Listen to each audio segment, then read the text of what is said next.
jawapan saya bagi hanya point form je. Maksud dia anti-inflammatory, antioksidan, hepatoprotective ke, anti-diabetic, just like that. Saya bagi skema jawapan saya macam tu. Saya tak suruh explain pun. So I hope that KS terima tu skema. Jawapan saya tu, so maksud dia korang boleh answer macam tu je. Kalau KS kata tak boleh ni, kena explain lebih, masalah nantilah. Tengoklah keadaan macam mana. Kalau KS kata proceed, so kita akan bincang tu minggu depan based on that lah. Ni soalan-soalan apa tu, ni tumbuhan-tumbuhan yang akan ni lah kita highlight keluar nanti. Sebab korang tak boleh tengok nota kan. Tak boleh dah.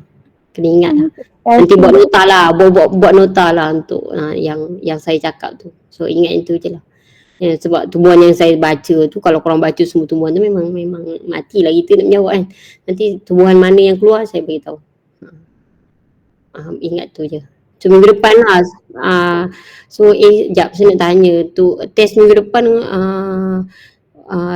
test minggu depan, sebab minggu depan saya ada lagi saya buat satu kelas last. So kiranya minggu ni 2 kelas, minggu depan 1 kelas last, lepas tu baru kita buat tutorial sikit baru buat test. Macam tu lah. Ataupun tutorial saya hantar awal. Nanti kita Andin terus buat test je. Test tu nak buat bila lah, tapi bukan hari Isnin lah. Isnin tu saya buat kelas kot minggu depan. Hari apa yang korang free? Minggu depan is untuk test.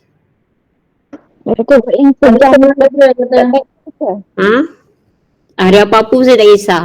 Saya free insyaAllah. Tapi sejam, maksudnya doktor bagi sejam, kita kena buat time tu juga ke ataupun pada hari tu?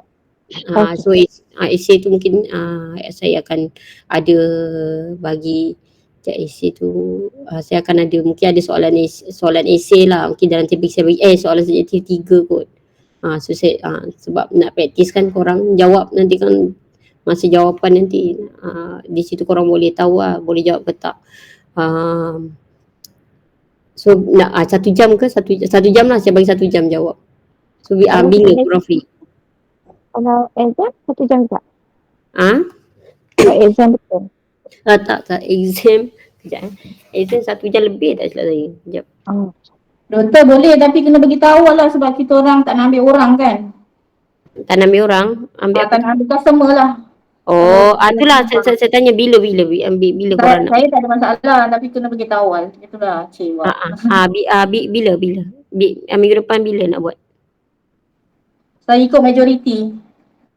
Kalau malam pun okey kot. Semua orang tak kalau boleh. Malam saya tarawih. Pukul 10 lah kita start. Pukul 10. Korang okey ke? Lepas kita nak balik lepas tarawih juga. Nanti pukul 10. Tak lah. Tak apalah.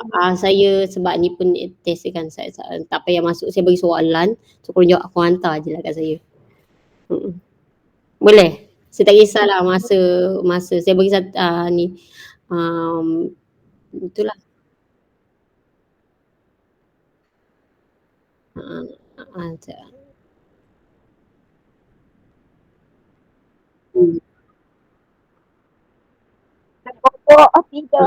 Korang buat lepas tarawih ke? Ya. Lepas dia semua lah. Okay. So kejap. Saya tengok masa dia berapa. 2 jam 3. Tak tahulah masa dia, tapi hari tu dia bagi saya 2 jam 3. Nantilah saya tanya balik KS bila. Tapi kan korang dah dapat jadual kan? Masa dia. Dah dapat. Aku tak ingat.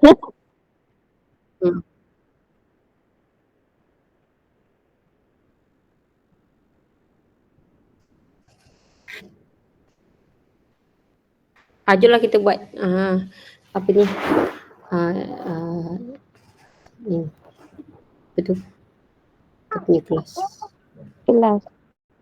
So hari saya bagi after habis kita bincang tutorial, so saya bagi essay. So like essay tu Everyday saya bagi test. So like test tu saya tak bagi kekangan masa pun. Saya bagi korang free time to answer lah. Nanti stress pula kan. Malah nak saya stress.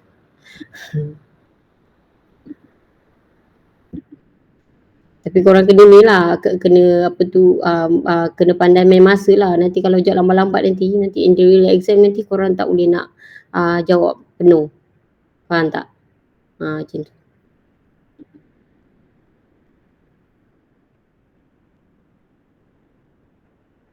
Okay. Tu nanti berapa 9 orang.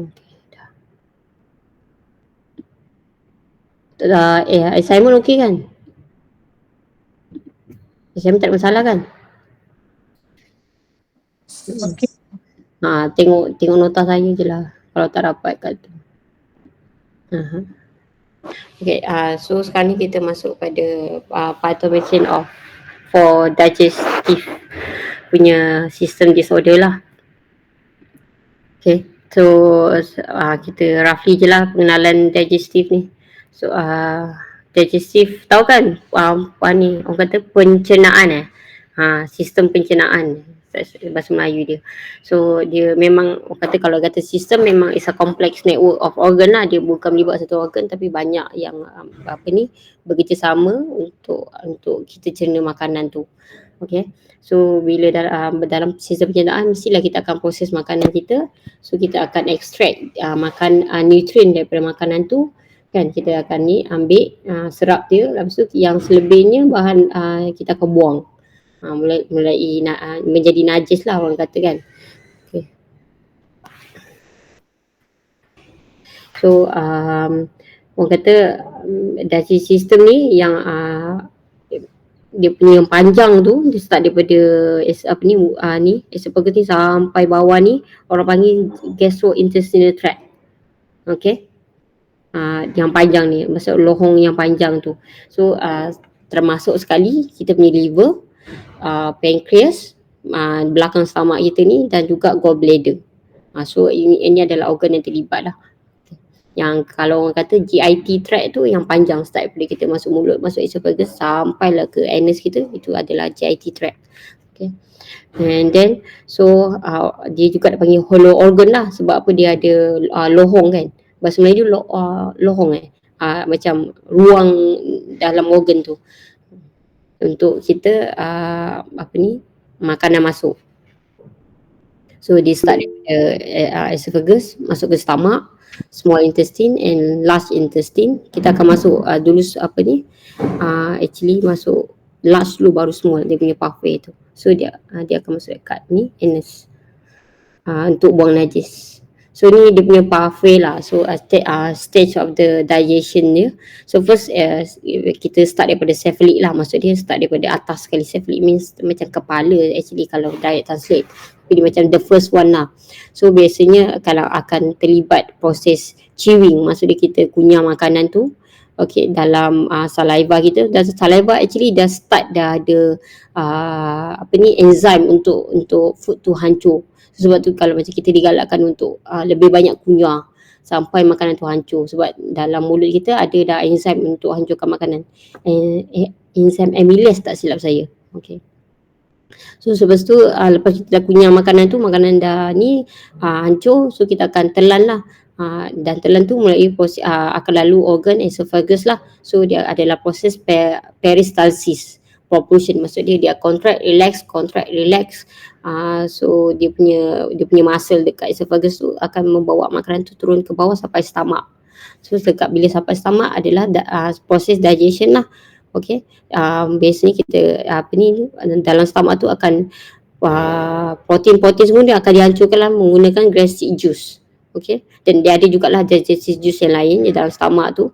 So dan bila dah protein dah hancur, so dia akan evacuation lah food tu dia bawa keluar kepada duodenum.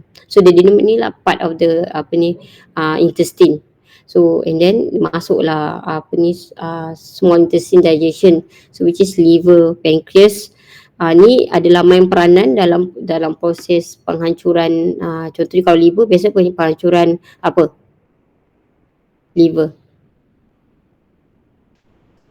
Siapa tahu? Ha? Siapa tahu liver biasanya main peranan dalam apa? Dalam nak hancurkan proses apa? Yalah metabolisme. Okey, mostly main peranan.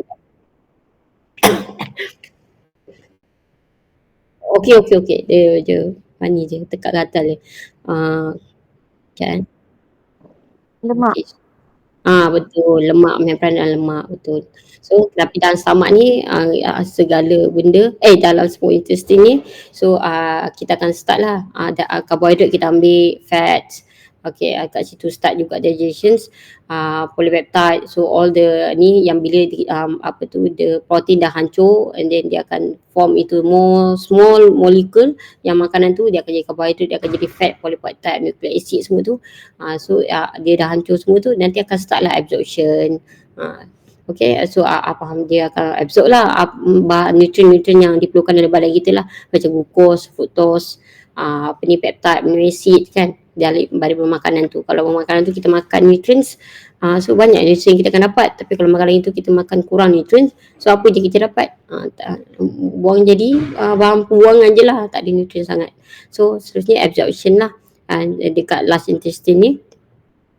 Okay, so biasanya akan ada flora, intestinal flora ni. Tahu kan apa maksud intestinal flora? Dia maksud dia mean flora, kan kita ada good bacteria, bad bacteria. Tahu? Yang tu. Okay, so dalam badan kita orang panggil flora means that bacteria yang memang dah sedia ada dalam badan kita.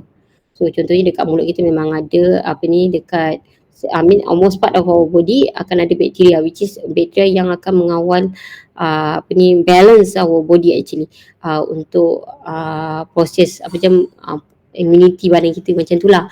Tapi dia hanya orang kata apa, dia tak menyebabkan penyakit.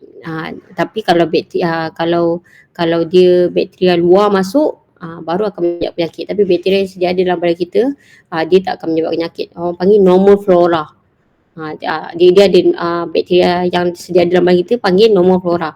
So kalau dekat intestinal panggil intestinal flora. So dia ada banyak lah bakteria. Saya tak ingat lah bakteria yang terdapat dalam. Kalau intestinal flora ni macam probiotik tu bukan yes, betul. So yang mengawal menjaga contribute juga kepada immune system kita. Okay, so dan juga situ juga dalam digestion tu dia akan dekat situ akan hasil lah vitamin, akan proses biasanya vitamin D tak silap saya. So akan terhasil kan daripada pencahayaan matahari kan mula-mula kita cerita sekali tu first chapter dalam integumentary system tu. So and then kat situ juga akan berlaku lah absorption of water and glucose, fructose, vitamin and mineral. So bila dah semua absorption dah habis, barulah kita akan buang the remaining ataupun waste punya foods tu yang which is menjadi najis kita lah. Okay, siapa tahu kita punya ni lebih pada fisiologi kot. The colour of our feces, I panggil feces lah ataupun najis, terhasil daripada apa? Daripada proses apa?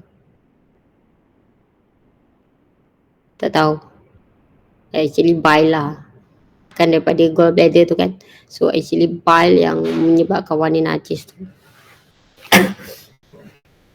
So sekarang ni tengok function of digestive system. Kita akan mulakan dalam digestive system apa yang akan berlaku. So of course lah function of the system is adalah ingestion of food lah. So kita process of taking food, juga liquid daripada mouth untuk kita mulakan proses pencernaan. So then mechanical digestion ni apa maksud dia adalah physical breakdown of food.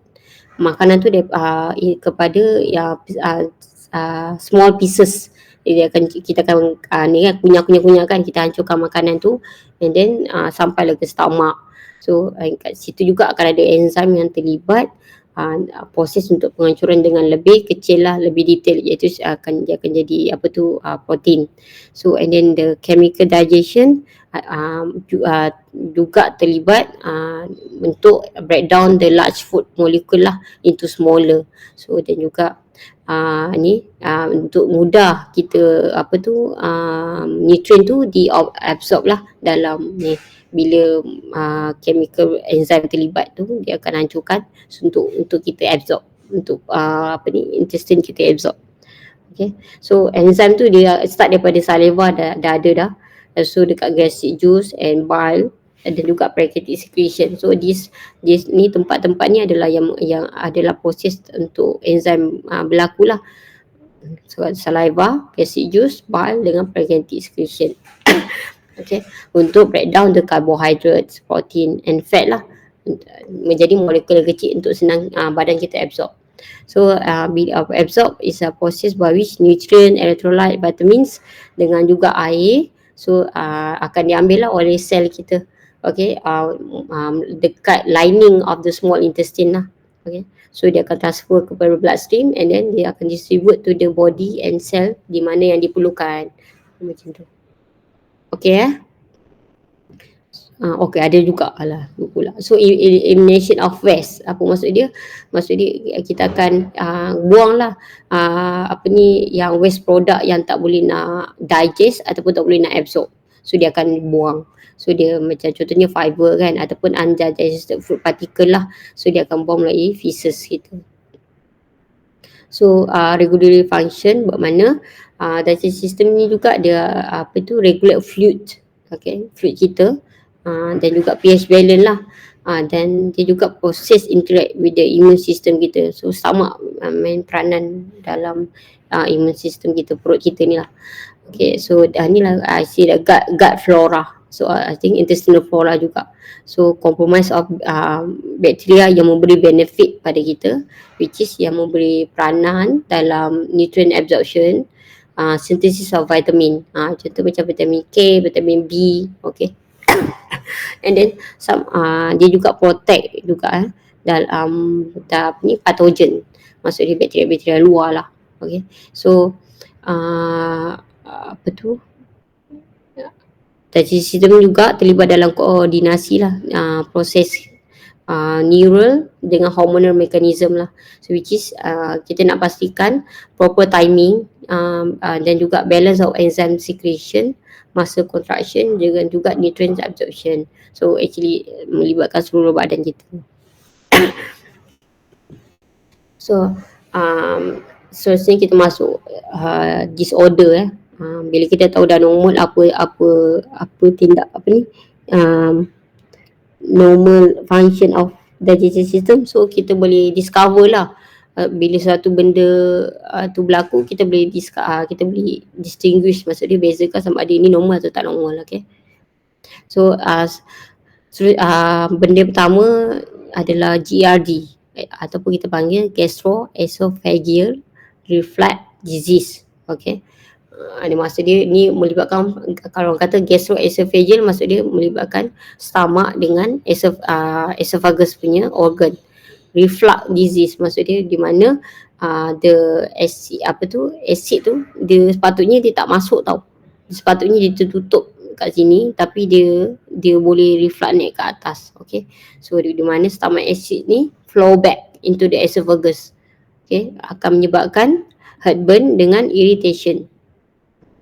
So pernah dengar tak pasal GERD? Pernah belajar ke atau pernah dengar? Ada kan? Okay, dah belajar kan? So chronic GERD akan melibatkan complication lah. Okay, macam tu contohnya esophagitis ataupun Barrett esophagus, atau lebih teruk lagi cancer. Kerana apa? Kerana sebab kalau kita tengokkan environment esophagus dengan environment acid berbeza.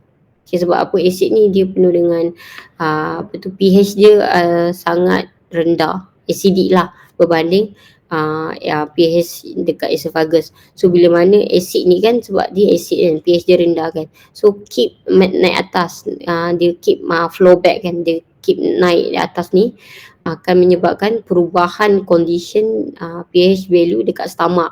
So bila dah berubah, so dia tak jadi benda yang normal lah, dia jadi dia dah jadi benda yang disorder lah, benda yang asing tu yang akan menyebabkan kadang-kadang sel tu berubah tu. Bila sel function sel ni berubah tu akan jadi lama-lama akan menyebabkan penyakit, dan yang paling teruk adalah kanser.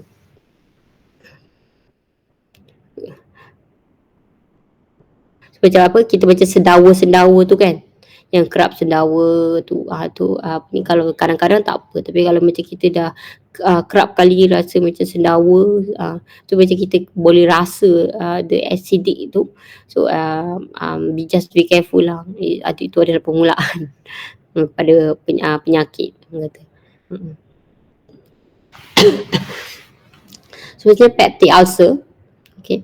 So fatty ulcer ni dia ada banyak sebab, dia ada banyak faktor. Contohnya dari segi pemakanan kita. Okay, kita tak perlu makan contoh consumption of the alcohol ataupun bakteria of course, dan juga alkohol, and then apa lagi makan cili tu terlalu banyak kan, so akan mengubah normal condition of our stomach. So bila berubah tu kan akan jadi peptic ulcer. Okay, so maksud dia open sore ni, maksud dia ni lah ulcer ni. Okay, develop dekat lining of the stomach, so lapisan perut kita, ataupun boleh merebak juga dekat semua intestine, juga esophagus lah. Okay, and then kenapa, so in fact biasanya kebanyakannya infection lah. Ada dua lagi, satu adalah pemakan ubat apa, NSAID.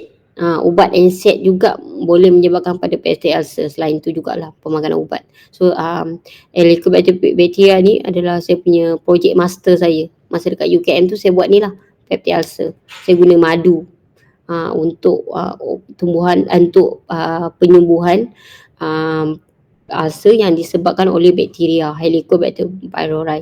So biasanya bakteria tak boleh nak develop tau dalam stomach ni, sebab apa, dia pH dia sangat rendah, very acidic, pH dia 1 ke 2 tak silap saya.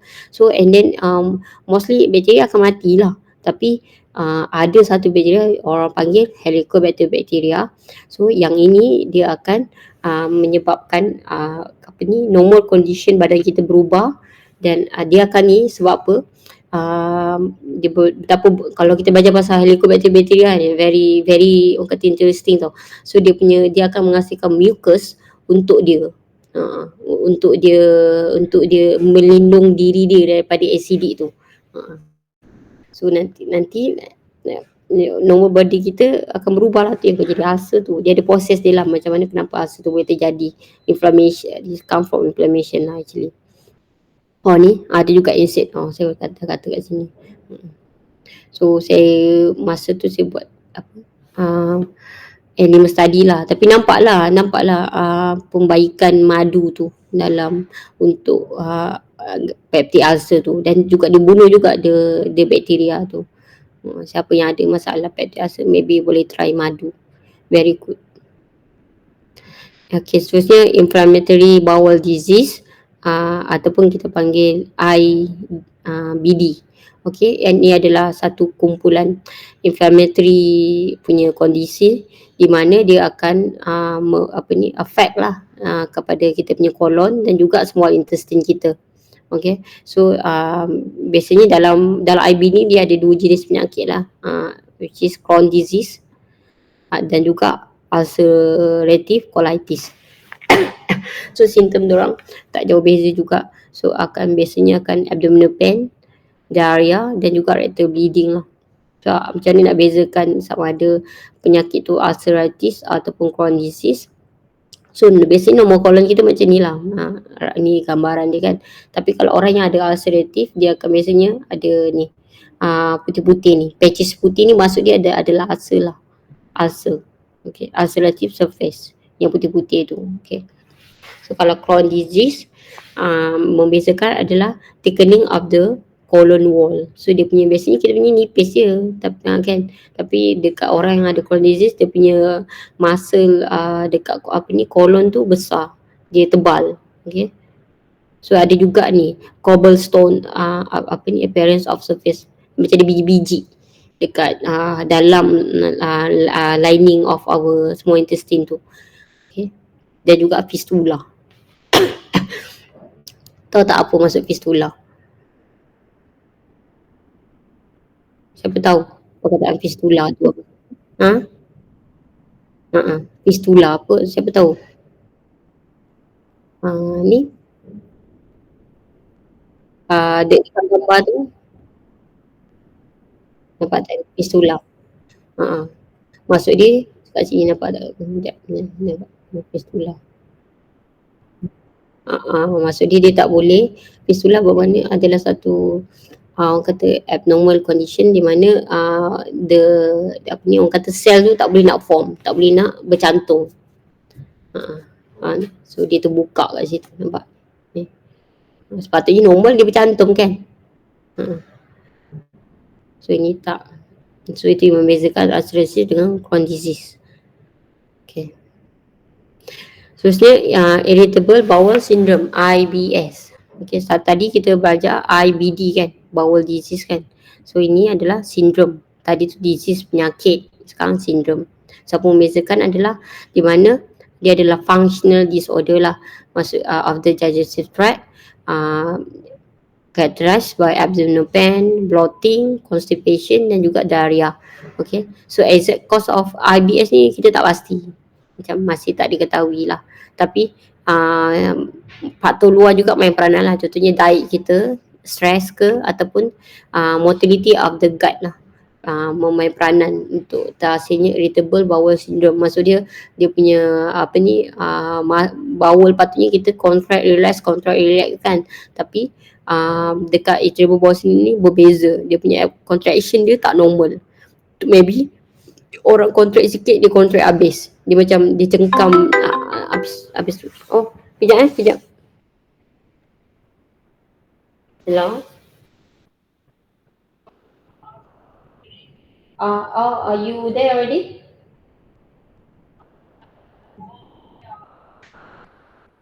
Sorry.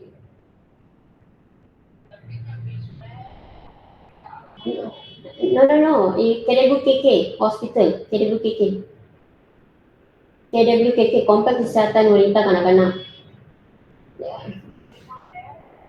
Yeah, I'm here.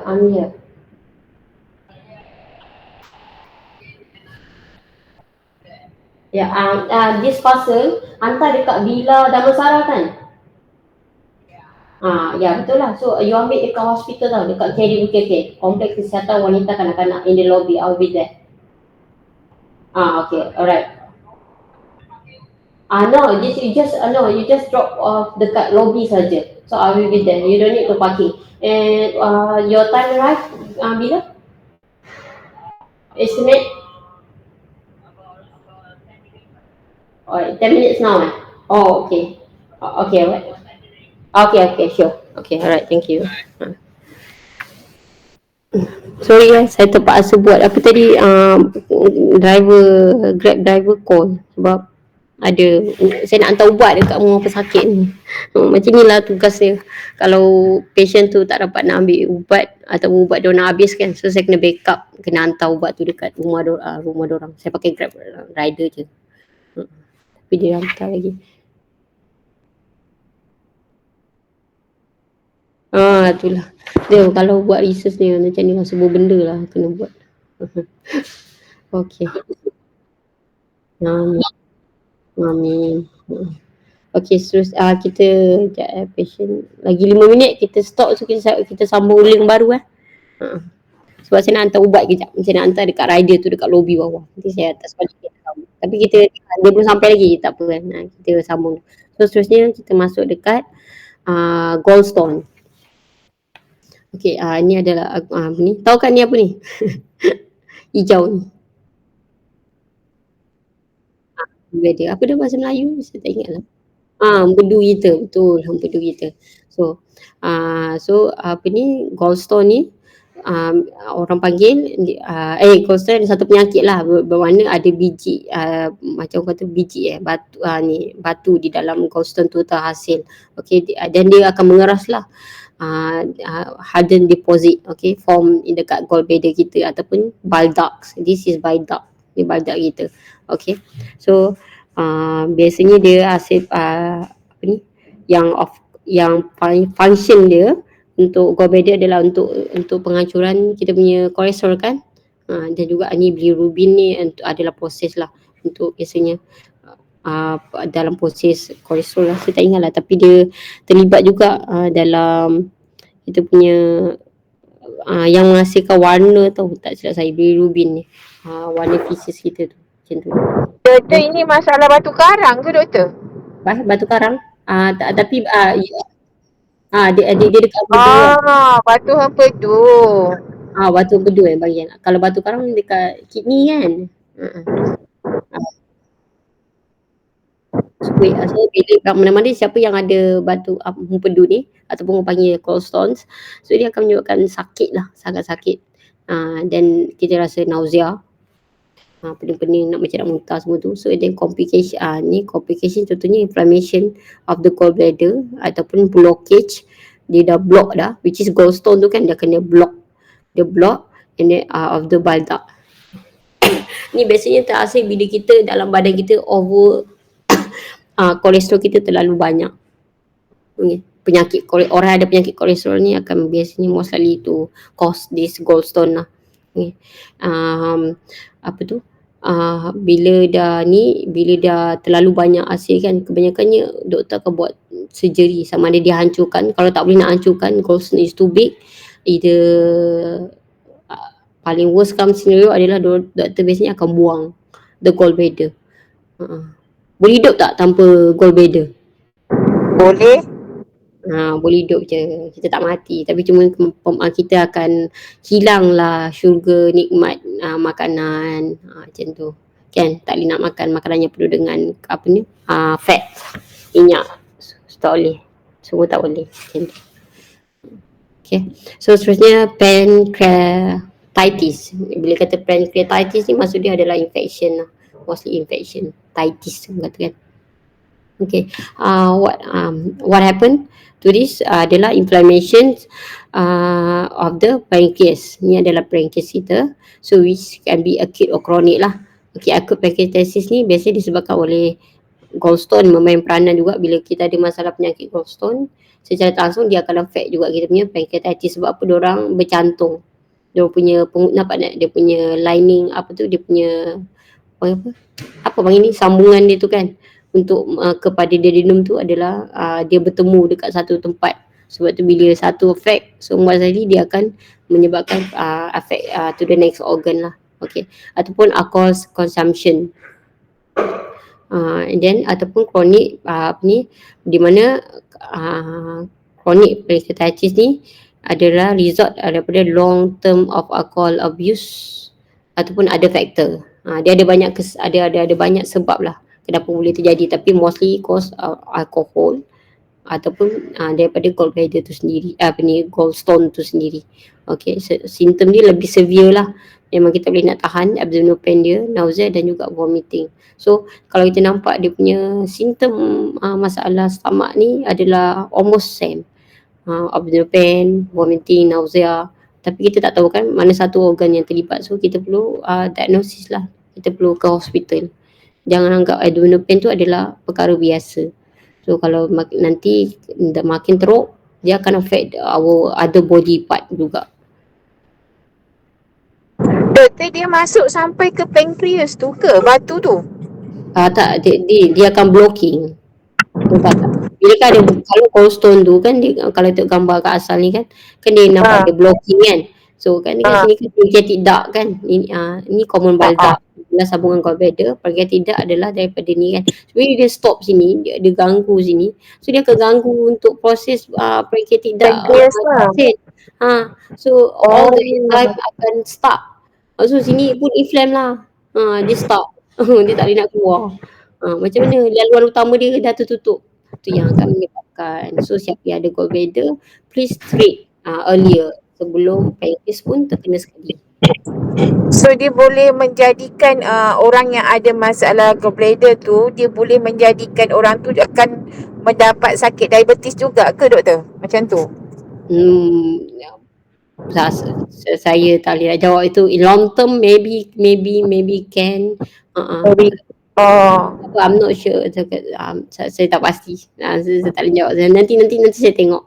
Sebab nampak inflame dekat pancreas tu, nampak merah macam membengkak doktor Betul. Sebab ni kan apa ni untuk glukos punya breakdown sugar semua peranan kan, all the apa tu insulin semua kan dekat situ pancreas kan. So mungkin secara tak langsung akan mengganggu sedikit, tapi saya tak pasti will it lead to the gallstone, lead to the acute apa ni. Saya rasa most likely tak sangat kot. Sebab selain daripada pancreatic duct tu juga, actually we got the blood vessel yang akan membawa. Okay. Boleh study nanti saya tengok, saya lihat ya. Dia sangat menarik sebabnya kita punya patient kan doktor, selalunya apabila dia adalah orang yang dia punya kolesterol tinggi, normally dia akan ada masalah dengan diabetes lah. Dan betul. kita ada bila kami macam reflexologist punya terapis, bila kita reflexology, so kita dapat simple diagnose dekat situ yang dia punya gallbladder, dia punya pancreas, dia punya saraf ke situ agak very tight, heavy, dia punya kawasan situ agak ketat dan dia akan dapat bloating. Orang jenis macam ni memang selalu bloating. Okay. Macam tu lah. Tak apa, nanti Okay, terusnya adalah celiac disease. Okay. So celiac disease ni adalah autoimmune disorder. Okay, and then bila dia trigger by gluten injections, okay, akan menyebabkan damage to the lining of the small intestine, and juga kita punya nutrient tu tak boleh nak serap lah dengan baik kan. Okay. So gluten ni tahu tak apa gluten? Gluten tu yang selalu dekat tepung tu kan? Betul. Dia dekat Bali ke, dekat tepung lah. So, okay. So, orang yang ada autoimmune disorder, bila mana kita makan macam, kan, makanan daripada sumber yang ada gluten tu, so, dia akan trigger tau untuk penyakit ni terhasil. So, akan menyebabkan damage, okay, to the lining of the small intestine, dan juga impairment of nutrient absorption lah. Susah lah tanya orang yang ada autoimmune disorder kan. Autoimmune kan dia akan attack the cell. So dia ingat ni gluten adalah satu treat kepada kita. So dia attack. So dia akan damage lah kita punya orang kata normal bili. Sebenarnya orang panggil normal bili kan. Tapi bila dia dah attack kita punya bili ni, dah tak ada dah. So dia akan bagi rosak. Rosak dia akan panggil celiac disease. Okay. So simptom ni biasanya diarrhea, abdominal pain, juga fatigue lah. Sebab apa? Fatigue kita tak dapat nutrient kita tak dapat. So kita rasa lemah badan kita. Okay. So dia beginning dekat small intestine lah, betul ya? Betul. Dekat ni ke doktor yang kita panggil usus 12 tu ke? Usus 12 apa tu? Macam dia usus kecil. Ya, usus kecil, betul. Usus kecil. Lagi berapa minit? 14 minit. So nanti kita sambung jam 11 boleh? Sebab saya nak hantar parcel, dia nak sampai dah Glad. Jadi 12 kita sambung ya. Okey doktor. Nanti pakai link baru ke doktor? Ya, link yang kedua saya send. Okay. Alright, okay. Bye.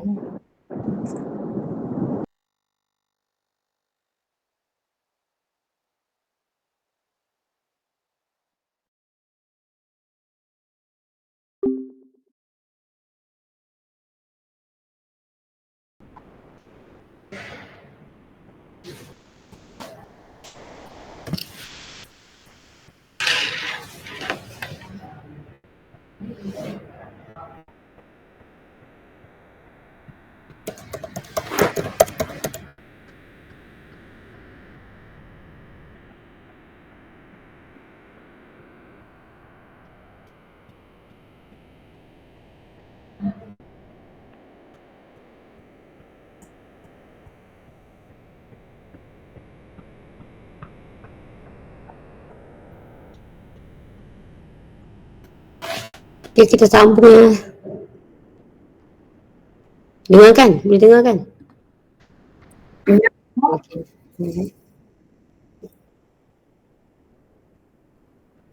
Tadi saya sempat tengok acute pancreatitis ni memang ada connection dengan diabetes type 2 disease. Ya. Yeah.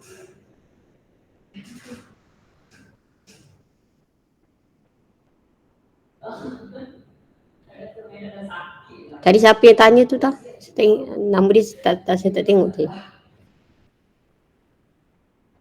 Yang tanya pasal diabetes tu. Oh, Kak Long eh.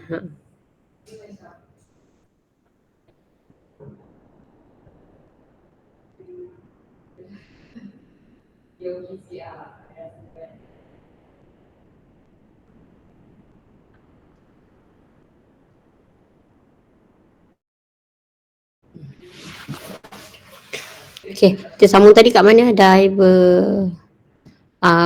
kat sini kot. Ni tadi dah. So, diverticulitis. Okay. Apa maksud dua ni?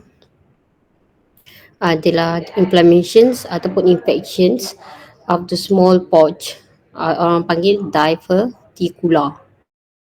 That form in the lining of the colon. Nampak ni dia punya ni. Ni. Ada macam apa? Bola-bola kecil ni. Benjolan-benjolan orang panggil. Disebabkan oleh inflammation ataupun infection oleh bakteria lah. Okey, tu dia akan terhasil pouch kecil-kecil dekat kita punya sepanjang kita punya kolon ni. Nampak tu kecil-kecil tu. So dalam tu ada bakteria ataupun inflammation. Macam apa benjolan panggil. So biasanya akan menyebabkan kita akan ada benda pain lah. So fever and then changes in the bowel habit lah. Tak boleh. Dia dah berubah. Hemorrhoid. Okay. Adalah swollen vein dekat rectum ataupun anus kita. Okay. So macam orang kata yang terkeluar sakit-sakit tu kan. So it is actually hemorrhoid lah. Okay. Di mana kita punya vein tu swollen, bengkak. Ni dekat rectum kita ada lapisan kan ada vein. So vein tu bengkak. So biasanya causes by straining during bowel movement lah. Okay. Ataupun pregnancy ataupun chronic constipation. Okay, kita terlampau teran dia dengan kuat. Kita teran kita punya muscle tu kan untuk teran kuat-kuat. So menyebabkan swollen dekat vein kita. Okay. So hemorrhoid ni akan menyebabkan itching lah. Pain dan juga bleeding. So kita terganggu. Okay, seterusnya gastroenteritis. Okay, adalah inflammations of the stomach. Okay, and intestine kita. Then commonly caused by viral ataupun bacterial infection. So biasanya akan ada diarrhea lah. Vomiting, abdominal cramp and fever. Ya Allah, kenapa siapa yang call ni? Sekejap Hello? Okay, aku say.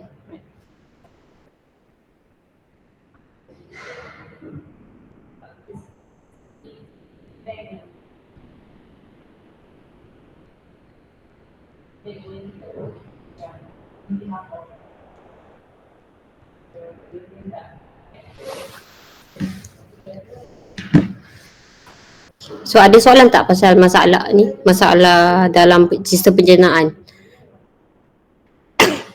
Assalamualaikum doktor. Sorry maaf. Saya terlupa ada kelas sebab tadi ada hal sikit. Kelas? Saya baru masuk Sorry. Ada kelas. Baru masuk ada kelas. Cak ni siapa lah? Saya Yasmin. Tak ada masalah lah. Okey je. Tak ada masalah. Okay. Sorry. Adalah okey je.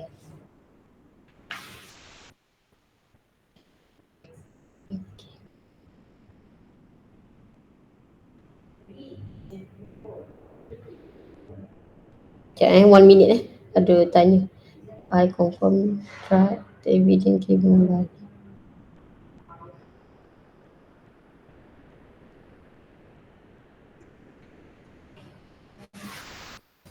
Okay. Yang lain ada soalan tak pasal penyakit? Tak ada. So kita masuk mana yang ni? Ini? Ah, yes. Jangan buang pankreas. Bukan. Uh, Biasanya doktor akan tengoklah sakit tu daripada mana. Kan biasanya kalau contohnya batu empedu kan, batu empedu tu, dia akan buanglah empedu tu. Uh, ni uh, tak kita tak pasti juga. Macam stomach ni kan ada banyak kan. So kalau kanan kita tak buang kot pankreas. Kita akan treat dia sebab dia main peranan dalam kita punya sugar apa ni apa tu insulin tu. So kita akan treat yang biasa buang tu sebab apa? Pankreas dia cuma inflame saja. Faham tak? Dia inflame saja. Kita akan kurangkanlah keradangan dekat pankreas tu. Tapi yang biasa akan buang bila mana gallstone. Ini. Kalau panggil colectostomy panggil dia, maksud dia akan buang the gallstone kita punya gallstone tu ataupun potong kita punya ni gallbladder tu. Tapi kita tak buang pankreas sebab apa? Yang mengganggu dia tu the gallstone. Pankreas tu hanya inflame je. Macam itulah. Okay So seterusnya kita masuk phytomedicines for digestive system disorder lah. So ada tumbuhan-tumbuhan yang kita lihat mungkin boleh potensial untuk penyembuhan masalah sistem pencernaan. So tumbuhan pertama adalah flaxseed. Pernah dengar pasal flaxseed?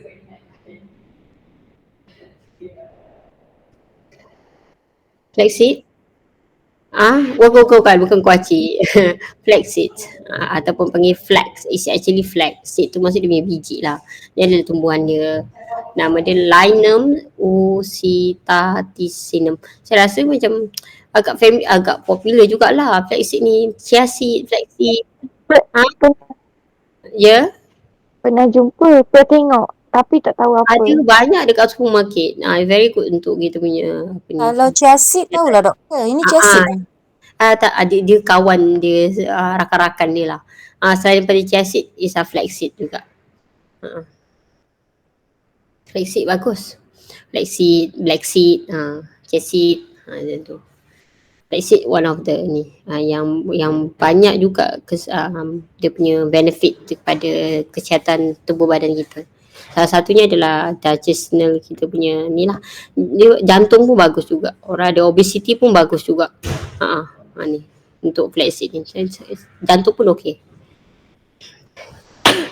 So kita lihatlah apa constituent flaxseed ni yang boleh membantu untuk masalah sistem pencernaan kita.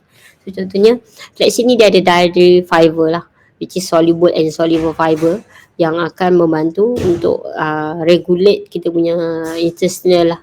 Okay. So, nanti saya akan cerita lah apa maksud dia. So and then omega 3 fatty acid juga ada dalam ni, itu adalah alpha linolenic acid, which is ALA lah, yang memberi anti-inflammatory effect. So seterusnya adalah phytoestrogenic lignans ataupun sequoisolariceresinol ni kan. Ni adalah memberi antioksidan punya properties, anti-inflammatory, hormonal modulation, maksud dia akan regulate hormon kita dan juga gut microbiota. Okay, dia contribute untuk kesihatan microbiota ni kan, tahu kan kita punya normal flora dalam badan kita, dalam ni lah terutamanya usus kita lah. Okay, so sebenarnya phenolic compound dan juga flavonoid yang terdapat dalam flaxseed ni adalah ferulic acid, caffeic acid, quercetin dan juga kaempferol yang memberi anti-inflammatory dan juga antioksidan properties. So apa tindak balas yang terjadi bila kita makan flaxseed ni untuk tujuan digestive punya disorder, masalah sistem pencernaan kita. Contohnya adalah gastrointestinal regulation lah. So dia akan regulate bowel movement kita. Okay, untuk prevent daripada constipations dan juga maintain healthy digestive tract kita. So sebenarnya anti-inflammatory action, so which is dia akan reduce lah inflamasi yang terdapat dalam GIT kita. Contohnya macam penyakit yang tadi kita cakap kan, Crohn's disease, ulcerative colitis tu. So dia boleh memberi benefit lah. Sebenarnya antioxidant properties. So tahu kan apa maksud antioxidant? Kita akan kurangkan oxidative stress dalam badan, dan hormonal modulations, which is dia mengawal hormon dalam badan kita. Maksud dia biasanya kalau biasa macam ni tumbuhan ni dia ada phytoestrogen lah. Okay. So benefit untuk juga condition yang ada masalah caused by hormone lah. Contohnya irritable bowel syndrome atau yang terutama dekat women. Okay. So dan juga dia immune modulation lah. Dia mengawal juga immunity kita. So flaxseed ni biasanya kan sebab immunity kita main peranan dekat kita punya gut. Okay. Kalau gut kita tak sihat, most likely kita akan dapat banyak penyakit. Di cause juga gut kita berkait rapat dengan kesihatan paru-paru, kesihatan otak kita. Gut sangat penting. So kalau gut kita tak bagus, tak elok, kita punya microbiota kita tak seimbang, okay, so akan menyebabkan banyak penyakit. So take care of your gut to take care of ada disease dekat badan kita. So sebenarnya sebab apa immunity ni kalau kita okay, so dia akan inilah mengelak lah daripada autoimmune ataupun inflammatory condition lah dekat gut kita. So sebenarnya adalah mucosal protection, maksudnya dia jaga kita punya mucus dalam lining of the gut tu, okay. So tumbuhan ni dia ada mucilate gum tau dekat dalam flaxseed ni. So okay, dia akan menghasilkan protective layer dekat gut kita lah, so elak daripada ulcer macam tu kan. So dan juga microbiome impact.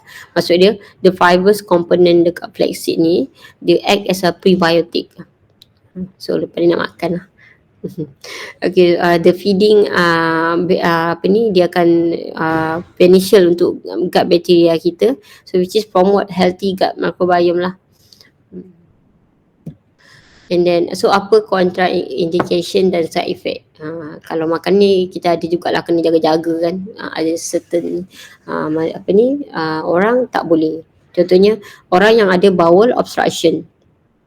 So memang lahir dia memang ataupun dia memang dah disahkan awak punya bowel tersumbat.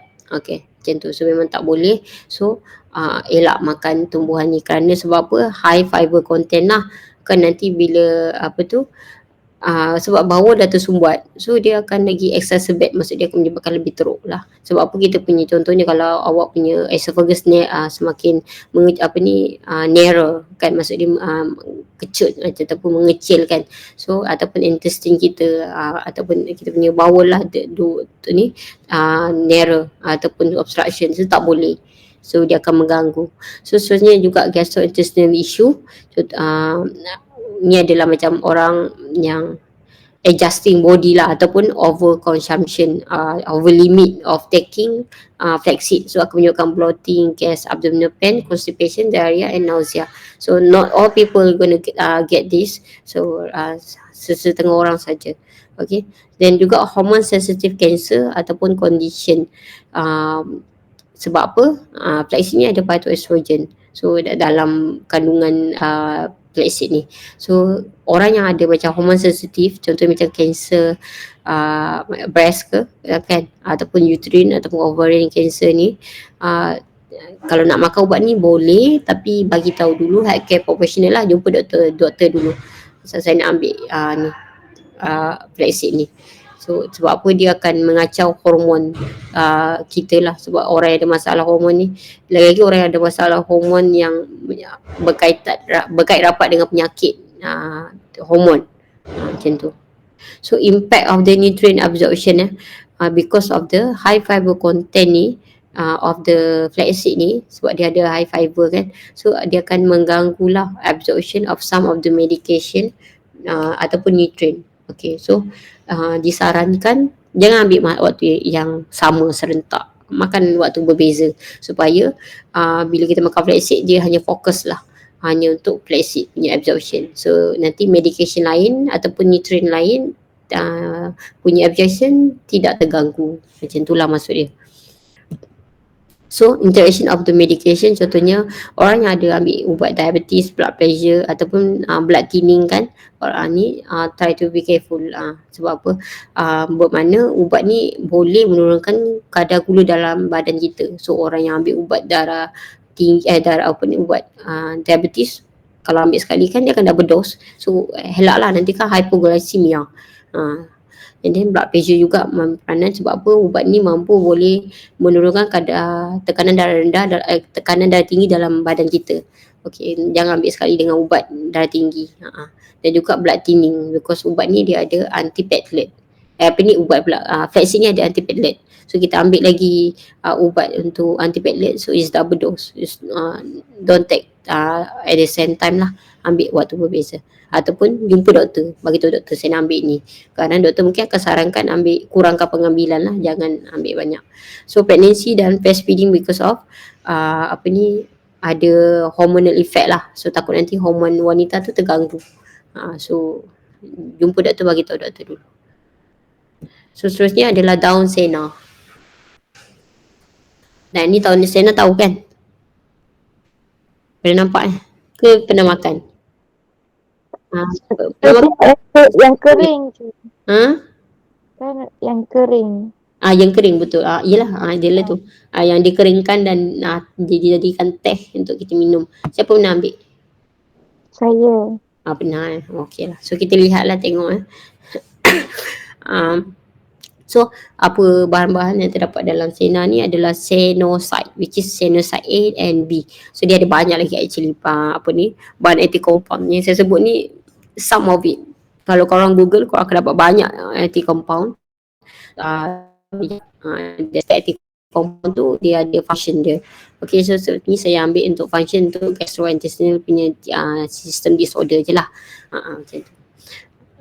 Contohnya senoside A and B ni bersifat laxative effect. Okay, and then juga Arians, Aloimodine ni ataupun dan juga Chirosophenol ni laxative effect. So flavonoid seperti camphorae, quercetin, isohematin ni antioksidan, anti-inflammatory, dan juga resin laxative effect. Itu itulah dia. Okay, so terusnya apa yang terjadi jika kita makan ubat ni? So dia akan stimulate kita punya laxative effect lah, maksud dia bowel movement kita. Okay, so dia akan menyebabkan direct effect lah kepada muscle dekat colon kita, leading to contraction to push the stool.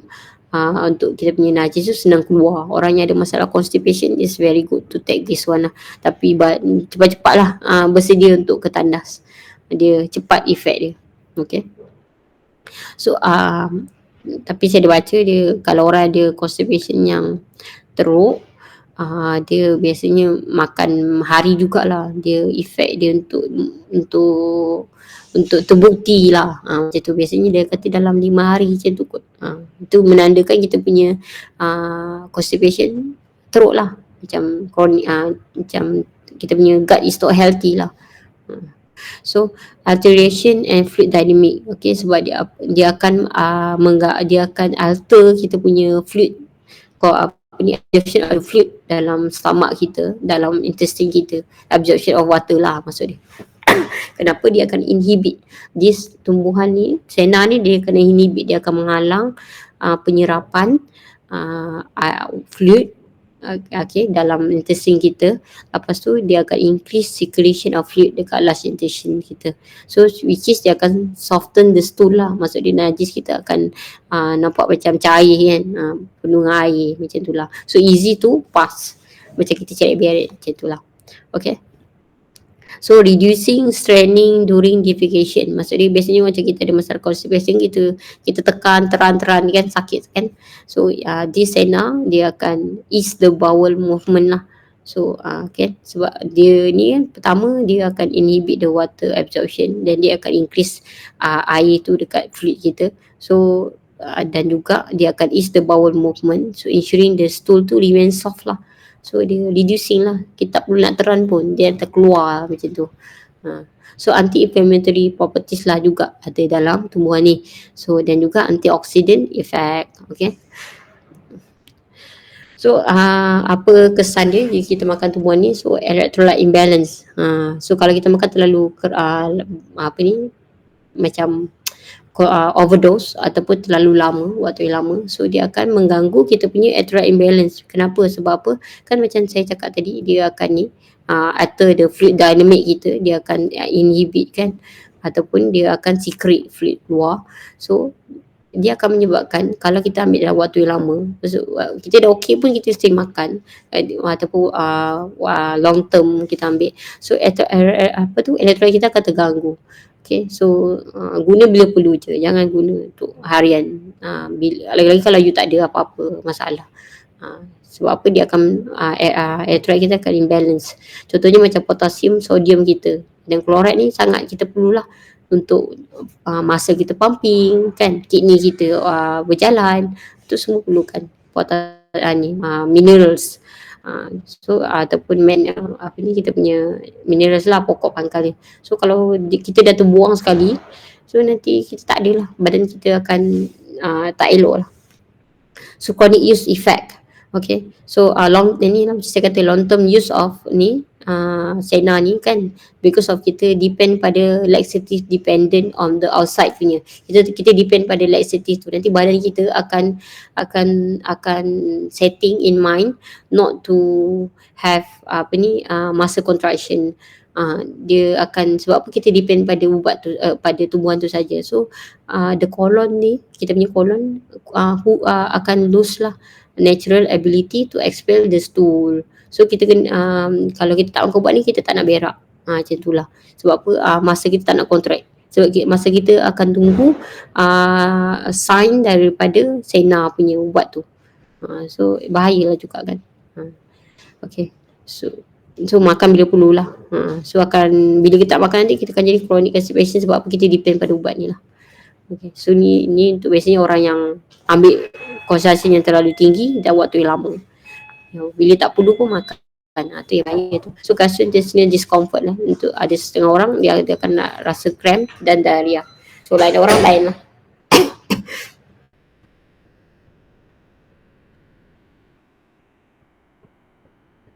Seterusnya intestinal blockage dan juga obstruction. Okay. So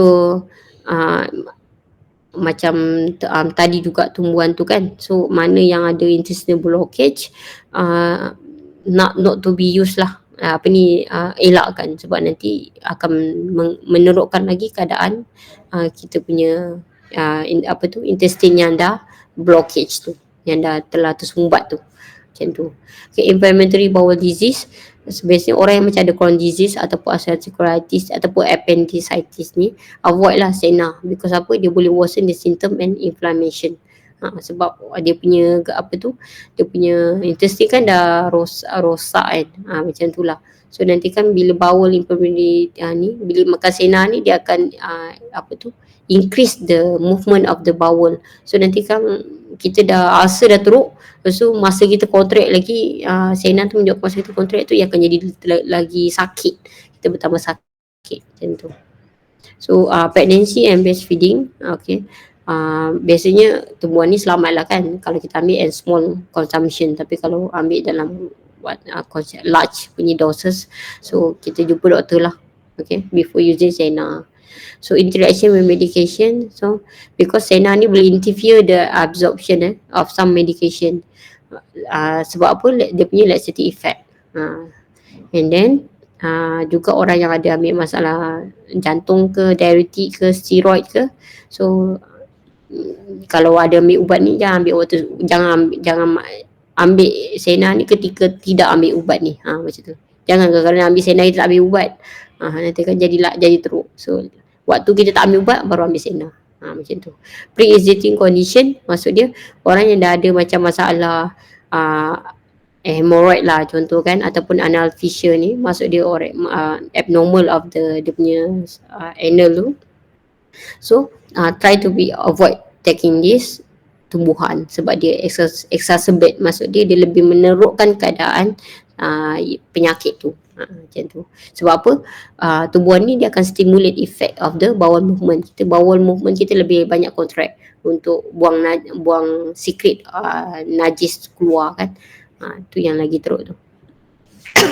Seterusnya adalah Mactizel ataupun Silybum marianum. Okay. Tumbuhan ni tumbuhan negara luar lah, kita tak ada. So bahan aktif yang terdapat dalam Silybum marianum ni contohnya silimarin, silibin, silidianin dan silicristin. Okey, yang akan memberi sifat antioksidan, anti-inflammatory dan hepatoprotective punya inilah properties.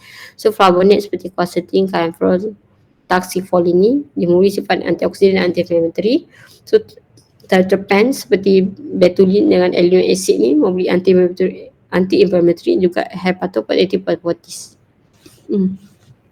So apa yang jadi bila kita makan ubat ni adalah dia hepatoprotection to our body lah, which is dia akan generate liver cell kita lah dan protect daripada osak. Okay, yang disebabkan oleh toksin dan juga inflammation. Okay, so dia boleh lindungi lah kita punya liver. So antioxidant effect dan juga anti-inflammatory properties lah.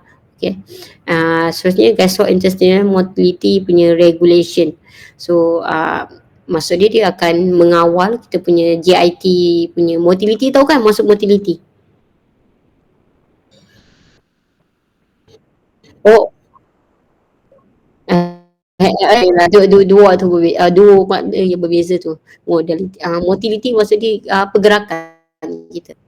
Pergerakan contract relax kan kita punya kan muscle kita dekat GIT kan peristalsis, tahu kan? Bersifat peristalsis, maksud dia contract, dia relax, contract, relax. Pernah tahu ke pasal macam tu? Pasal muscle of the ya betul. So itu maksud dia lah, maksud dia tumbuhan ni dia akan mengawal kita punya GIT punya motility, maksud pergerakan GIT kita, gastrointestinal punya motility, pergerakan lah maksud dia macam tu. Okay, contohnya macam orang yang ada dyspepsia, okay, constipation kan masalah bila mana kita punya GIT kita kita punya najis tu tak keluar kan. So this tumbuhan dia akan increase the motility, so seterusnya untuk najis tu senang keluar. Okay, contoh macam kalau diarrhea kan terlalu banyak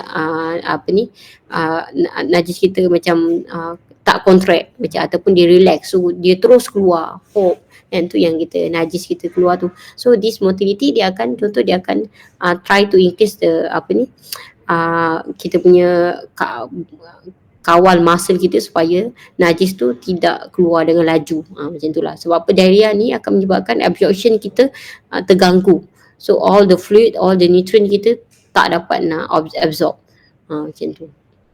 So tu orang diarrhea ni akan ada lemah badan dia. Sebab apa? Dia makanan kita makan tu tak sempat nak absorb.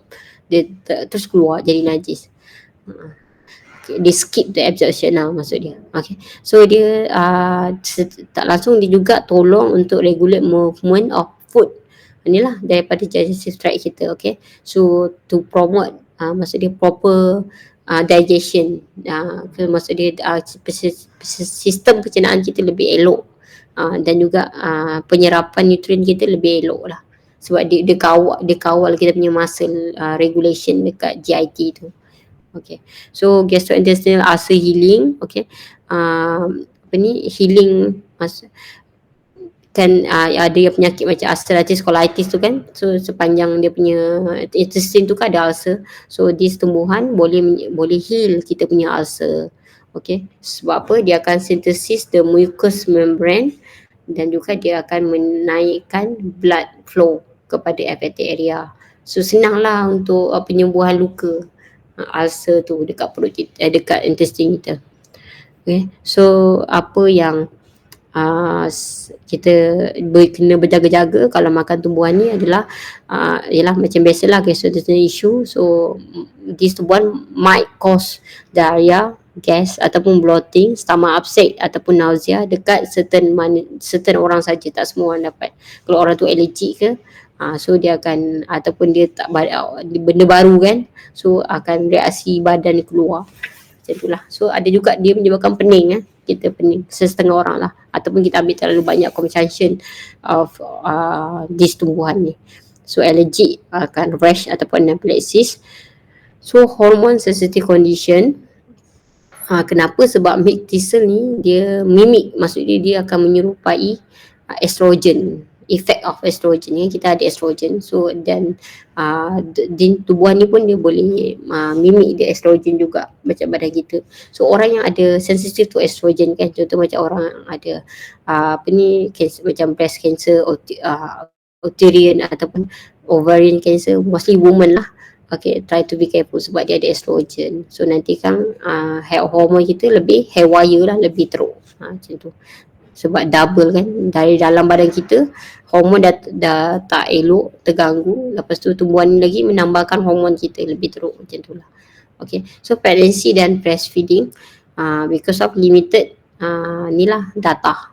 Okay, orang tak tengok sangat pasal effect of milk thistle dengan pregnancy and breastfeeding. So just to be careful lah, nak elak daripada risiko yang lebih teruk berlaku.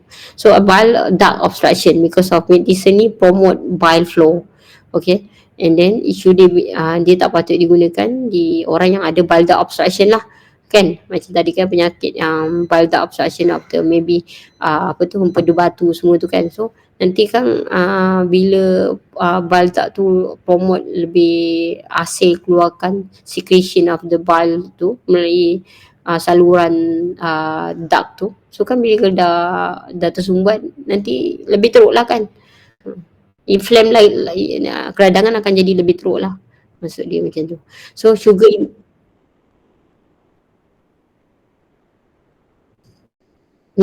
gallstone. Kalau you ada gallstone and then you nak ambil ni, elakkan lah. Sebab dia promote, dia akan promote bile flow, dia akan activate, maksud dia activate the bile production dekat ni gallbladder kita. So nanti kan kita memang dah bile duct kita dah tersumbat. Itulah. Yelah boleh dikatakan ni lah, takut lebih teruk. Kalau maybe you can try, tapi kalau you try so you rasa tiba-tiba sakit lebih teruk, jangan makan. Macam tu. Okay, so dia blood sugar impact. Sebab apa? Tumbuhan ni boleh turunkan kadar gula dalam badan kita. Okay, so those yang ambil ubat diabetes, okay, kalau you tak ambil ubat diabetes should be no problem lah. Tapi kalau you ambil ubat diabetes, jangan ambil sekali lah, kau tak nanti hypoglycemia. Okay, pengsan nanti. So laxative effect, okay, this tumbuhan ada laxative effect. So bila kita makan high doses, nanti kita akan laxative effect tu akan menyebabkan kita dependent lah. Macam tadi kita cerita pasal daun sena punya masalah kan, so sama saja. So interaction of medication, so which is biasanya drug yang metabolized by liver. Okay, ini adalah ini tak payah ingat lah, ni tak ada apa-apa pun. So and then kolesterol ataupun ubat kolesterol ataupun ubat tina ni masuk ubat cair darah lah. So takut ada implikasi. Jangan ambil sekali atau jumpa doktor. Maksud dia macam tu. Okay, seterusnya ginger, halia. So kita lihatlah apa yang halia ni boleh buat orang yang ada masalah sistem pencernaan. So bahan aktif yang terdapat dalam halia yang boleh membantu masalah sistem pencernaan adalah contohnya gingerol ataupun shagol nama dia. So dua-dua ni ada anti-inflammatory dan antioxidants. Gingerol, terpen dengan zingerberrin. So sama-sama ada anti-inflammatory dan antioxidant. Okay. So apa yang ginger ni boleh buat, anti-inflammatory effect. So dia akan inhibit the synthesis of pro-inflammatory cytokine lah.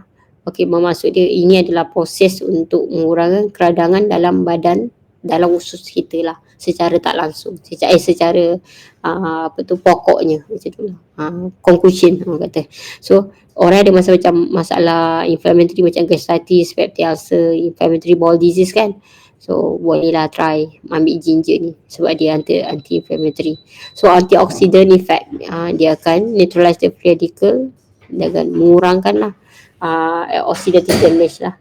Biasanya orang ada stress induced ulcer dan juga gastritis. Oh ya, pasal stress induced kan. So bila apa yang saya dapat masa saya belajar dekat master tu, orang yang ada ambil ubat NSAID ataupun dalam badan kita ni, kita tak sedar tau, most likely 3/4 orang dalam dunia ni, maksud 3/4 dalam dunia ni ada Helicobacter pylori dalam perut kita. Cumanya dia aktif atau tak aktif saja.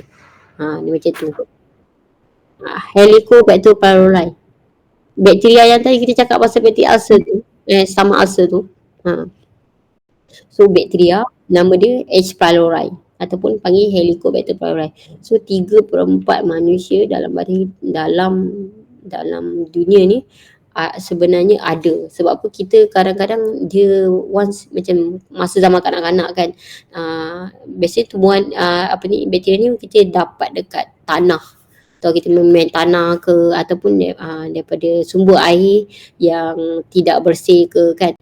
So bila dia ada dalam tu, so bila kita makan, so bakteria tu akan duduk dekat dalam stomach kita. Dia suka environment stomach kita, macam tu. So dia duduk situ. Dia ada dua je, sama ada dia aktif atau tak aktif. Kalau dia banyak, dia tak banyak, maksud dia punya bakteria tu tak banyak dalam stomach kita. So dia dalam tak aktif form lah, maksud dia tak aktif menyebabkan ulcer lah. Tapi kalau dia banyak, dia akan menyebabkan aktif. Ataupun kita stress. When we stress, bila kita stress, kita akan activate the H. pylori untuk lebih agresif. Maksud dia macam tu. So be careful with stress. Sebab tu orang-orang stress ni kadang boleh dapat ulcer. Dan stres ni akan secara langsung akan mengganggu immunity system kita. Kita lebih senang terjangkit sebab stres. So itulah dia. Okay, so gastroparesis effect. So apa yang Halia ni boleh buat, so dia akan meningkatkan gastric motility kita juga, dan juga secret bile and gastric juice. Macam tu. So dia akan menolong pencernaan, dan juga dia akan menghilangkan lah, alleviate ni maksud menghilangkan lah simptom, contohnya macam bloating, stomach bloating ataupun constipation.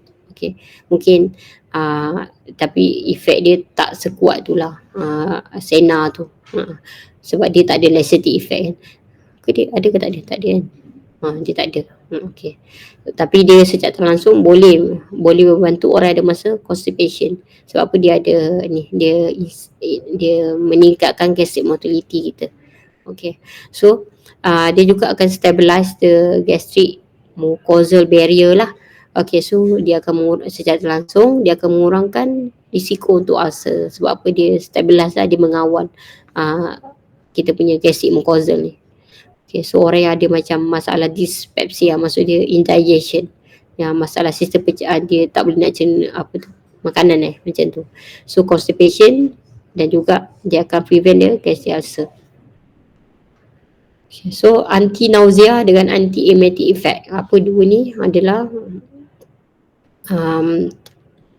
Halia ni dia boleh inhibit the serotonin receptor yang terdapat dalam gut kita, dan juga CNS kita, maksudnya central nervous system, which is possibly lah dia akan memberi kesan kepada gastric emptying, dan juga GI motility, maksud okay. And then dia boleh affect the vestibular system kita, which is menolong reducing the motion sickness. Tahu kan motion sickness? Yang sikit-sikit macam nak muntah tu. Macam tu. So dia akan mengurangkan nausea lah. Kita macam pening-pening nak muntah semua tu kan. So yang biasanya orang ada macam pregnancy, orang ada kemoterapi, yang buat kemoterapi dan juga post operative condition, tu semua ni akan ada masalah macam nausea tau. So tumbuhan ginger ni boleh membantulah untuk mengurangkan nausea kita. Antiemetic ni macam nak muntah-muntah tu. So antimicrobial effect. So ginger ni boleh inhibit the growth of the harmful microorganism. So dia juga boleh membantu kita punya GIT infection dalam dalam stomach dalam intestine kita, and then juga maintain healthy gut microbiota. Maksud dijagalah kita punya normal microbiome dalam gut kita, dalam kita punya intestine. Macam tu lah. Sebab tu orang Indonesia banyak suka makan halia. Diorang ambil ni almost everyday tau, halia ni. Diorang sangat suka minum air halia. So apa yang indikasi dan juga side effect of Zingiber officinale ni. So Zingiber ni ada blood thin halia lah. Halia ni ada blood thinning orang yang ambil ubat cair darah. So try to be careful lah. Sebab apa? Halia ni bersifat antiplatelet. Maksudnya dia boleh cairkan darah kita. Dia ni. So orang yang ambil ubat cair darah, hati-hati lah. So orang yang ada diabetes medication pun try to be careful not to take at one time. Ni untuk orang yang ambil high dose. Kalau makanan harian tak ada masalah. Ni untuk orang yang ambil macam dia ambil dalam bentuk kapsul ke, kan, yang extract punya halia tu, which is high dose, dose yang tinggi kan daripada makanan harian yang kita makan tu, maksudnya masakan tu, tu berbeza. So ini untuk orang yang ambil high doses saja. Okay, so jangan ambil sekali lah. So macam ginger supplement lah kan, macam tu. Okay, so high blood pressure juga sama. Okay, sebab apa ubat ni, halia ni boleh menurunkan kita punya blood pressure. So jangan ambil sekali dengan ubat medication darah tinggi. So gallstone, sebab apa? Halia ni boleh increase the bile production. Macam tadi tumbuhan atas tu apa? Tumbuhan milky tu. So dia boleh juga effect orang yang ada gallstone. Okay, so sama je, jangan ambil lah, elak, takut dia teruk. So gastrointestinal issue lah. So sebab apa, ada setengah orang akan heartburn lah kan, diarrhea ataupun discomfort. Orang yang ambil orang yang tak biasa ambil halia, ataupun dia ambil dalam high consumption. So buat slightly dia akan dapat heartburn, diarrhea ataupun stomach discomfort. So orang dia biasa ambil tak ada masalah. So ni dapat more common in pengambilan powder ginger lah kalau yang ambil ni high consumption. So allergic reaction macam rash, itching, swelling. Siapa yang ada allergic kepada tumbuhan halia ni. So pregnancy biasanya safe lah. Tapi kalau high doses ni try to be elakkan. Sebab apa? Dia boleh memberi kesan kepada fetal sex hormone. So elak lah. So woman pregnant nak ambil ginger supplement I'm talking about ginger supplement. So be careful. Kalau makan harian masakan tak ada masalah. So seterusnya adalah tumbuhan turmeric.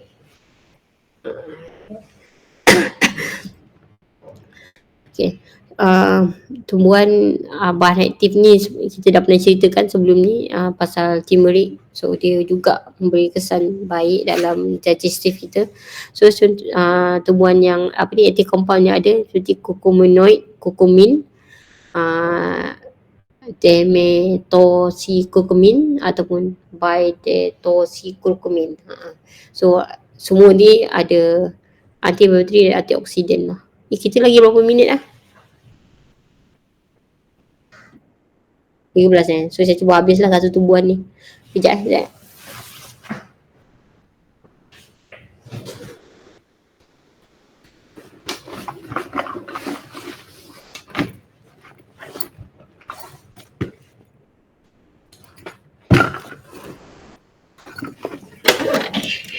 Pasal charger je. Habis pula bateri laptop.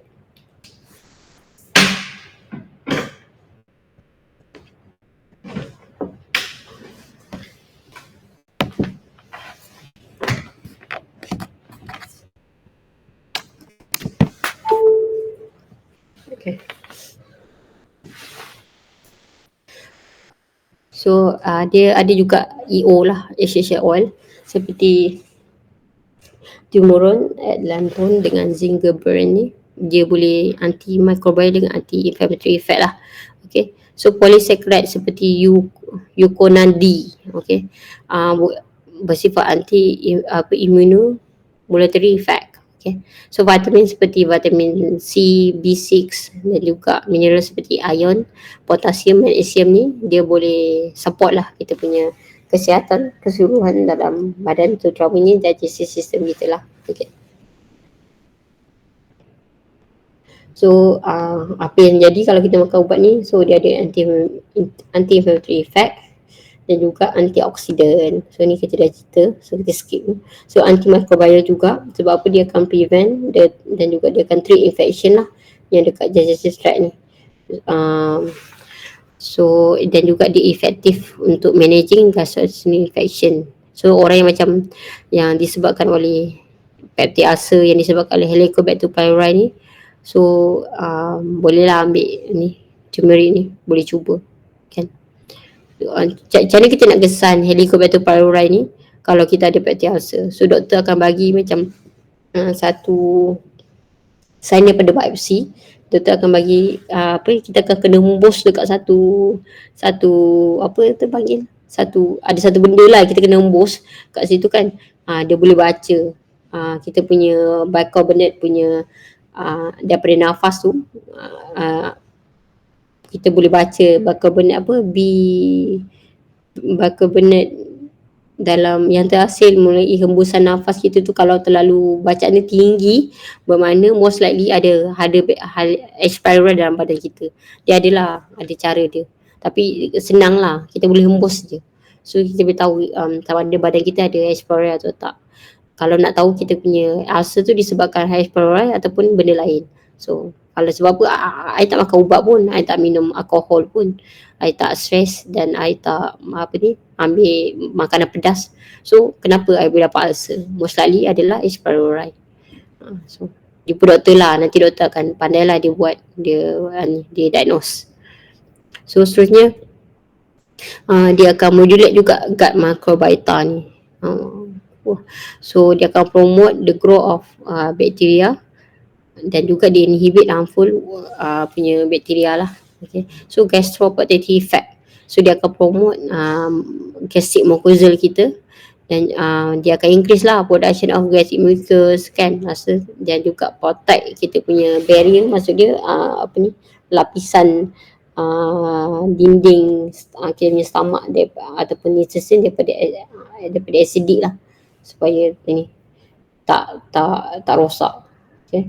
So dia inhibit the stomach acid secretion dan stimulate bile production lah, so which is yang membantu dalam digestion kita. So dia prevent and juga healing gastric dan duodenal ulcer, okay, ataupun dyspepsia ni, indigestion. So regulation of GIT motility lah, okay, influence the smooth muscle ni dekat GIT ni supaya lebih senang pergerakan dia lebih baik lah berbanding sebelum ni kan. So maksud dia ni regulating contraction lah, so contract dekat muscle kita lebih baik, macam tu lah. Okay, so orang yang ada bloating, gas ataupun irregular bowel movement ni bolehlah orang yang macam IBS ni. So hepatoprotective because it protect liver daripada damage dan support liver health. Okay. Alamak, benda sama ke? Oh ya. Yeah. Okay. So contraindication and side effect of curcuma longa. So ubat curcuma turmeric ni dia ada blood thinning, blood thinning effect, bermakna dia ada antibiotik lah, macam saya dah ceritakan. So orang yang ambil medication ubat cair darah ataupun diabetes, try to be not taking at one time lah. Itu je lah. So gallbladder issue, sebab apa? Curcuma ni, turmeric ni dia akan stimulate the bile production. So orang yang ada gallstone ni janganlah ambil sekali, nanti dia exacerbate the gallbladder disease. So orang yang ada GRD, okey, kenapa? Sebab apa? Bila kita ambil high doses of turmeric ni akan lebih menurunkan lagi GRD kita dan menyebabkan stomach upset lah in some individual lah, bukan semua some individual. So pregnancy dengan breastfeeding, so try to be hati-hati sebab apa, dia akan stimulate uterus dan promote menstrual period. Oh, orang yang ada masalah period ni boleh cubalah. Okay. So high doses, okay, tak pasti lagi kan, sebab itulah kena berhati-hati.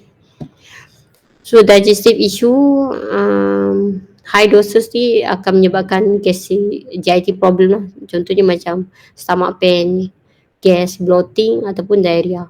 Okay, allergic, setengah orang mungkin ada allergic pada turmeric ni, kunyit lah kan. So iron absorption, okay, sebab in a high amount, kalau kita ambil terlalu banyak, turmeric akan mengganggu lah absorption of iron. Sebab apa, turmeric ni dia ada apa nama tu, dia boleh juga menghasilkan iron. Ada hari tu kita ada cerita kan. So apa ni, dia akan dia boleh kan, saya dah lupa lah, tapi nantilah saya tengok balik. Tapi dia boleh interfere lah, dia akan mengganggu the absorption of iron yang kita ambil. Contohnya kalau kita nak ambil iron, nak ambil iron daripada sumber protein, macam contohnya ikan ke, daging ke kan. So bila kita ambil turmeric sekali, so kita tak dapat nak absorb the iron daripada makanan yang kita ambil tu. Sebab apa, dia akan inhibit absorption of iron. So nanti orang yang ada masalah darah merah, macam contohnya anemia yang memerlukan iron daripada luar kan, so dia akan terganggu lah, macam tu. So ada orang ini, so kidney stone, sebab apa, turmeric ni ada oxalate content, so which is dia akan menyebabkan lagi risiko of kidney stone. Itulah, tu dia. Habis berapa minit lagi? 5 minit lagi. Saya nak buat lagi satu lecture, tapi besok saya nak kena pergi LSDN. Besok ada klinik, saya tak sempat Rabu. Tu hari Jumaat tak sempat. Khamis lah, Khamis. Korang boleh ke Khamis? Khamis pagi boleh tak ganggu saya buat satu kelas. Korang kerja ke Khamis? Oh iya ke? Oh tak, Khamis kan cuti, public holiday. Oh kerja. Yelah, saya cuti. Tak ada, saya tak risau, saya nak habiskan je.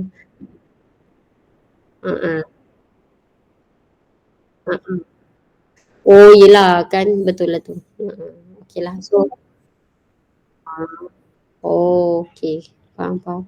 So insyaAllah kita jumpa Khamis pagi lah. Kalau korang free semua, saya buat satu masuk urinary punya sistem. Itulah tuan, saya tak convert PDF lagi. Sekejap nanti saya convert je. Boleh. Sorry. Okay. Bye. Assalamualaikum. Sama.